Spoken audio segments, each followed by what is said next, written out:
애굽에서 벗어난 이스라엘 백성이 홍해에 진을 치고 있을 때 애굽에 남아있던 바로왕은 나라의 노동력을 잃게 된 것을 후회하며 병거와 말과 마병과 군사를 모아 군대를 소집한 후 이스라엘 백성을 추격하기 시작했습니다. 애굽 군대가 뒤쫓아오는 것을 본 이스라엘 백성은 기겁한 나머지 모세에게 불평을 쏟아놓았습니다. 모세가 마치 그들을 광야에서 죽임을 당하도록 인도한 것처럼 여겼기 때문입니다. 그리고 그들은 자유를 찾아 광야로 나와서 죽임을 당하느니 차라리 애굽에서 노예로 그냥 있었더라면 좋았겠다고 말하기까지 했습니다. 모세는 그들에게 걱정하지 말며 하나님께서 우리를 위해 싸우실 것이며 다시는 애굽 군대를 보지 않게 될 것이라고 말했습니다. 하나님은 바다를 가르고자 모세에게 지팡이를 들어 바다를 향해 내밀라고 말씀하셨습니다.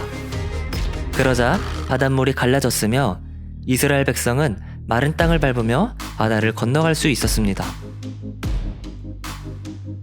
애굽 군대가 곧 그들을 따라 바닷속으로 들어왔지만 하나님이 그들의 군대를 어지럽게 하시고 병거의 바퀴를 빠지게 만드셨습니다. 애굽 군대는 하나님이 이스라엘을 위해 싸우신다는 사실을 깨닫고 뒤로 도망치려고 했습니다.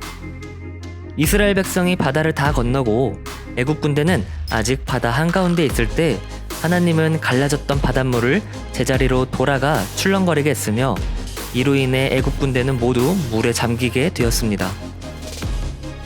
이처럼 하나님의 놀라운 능력을 직접 눈으로 목격한 이스라엘 백성은 하나님을 경외하며 믿게 되었습니다. 그리고 그들은 모세도 신뢰하게 되었습니다. 생각할 질문. 애굽 군대가 다가오는 것을 보면서 이스라엘 백성은 무엇을 느꼈는가? 그들은 하나님의 능력을 확신하고 있었는가? 아니면 배신당했다고 느꼈는가? 곤경에 처한 그들은 누구를 원망했는가?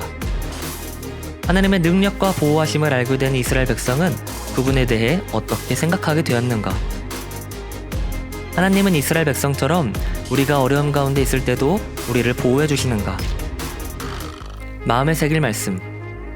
모세가 백성에게 이르되 너희는 두려워하지 말고 가만히 서서 여호와께서 오늘 너희를 위하여 행하시는 구원을 보라. 너희가 오늘 본 애굽 사람을 영원히 다시 보지 아니하리라. 여호와께서 너희를 위하여 싸우시리니 너희는 가만히 있을지니라. 아멘.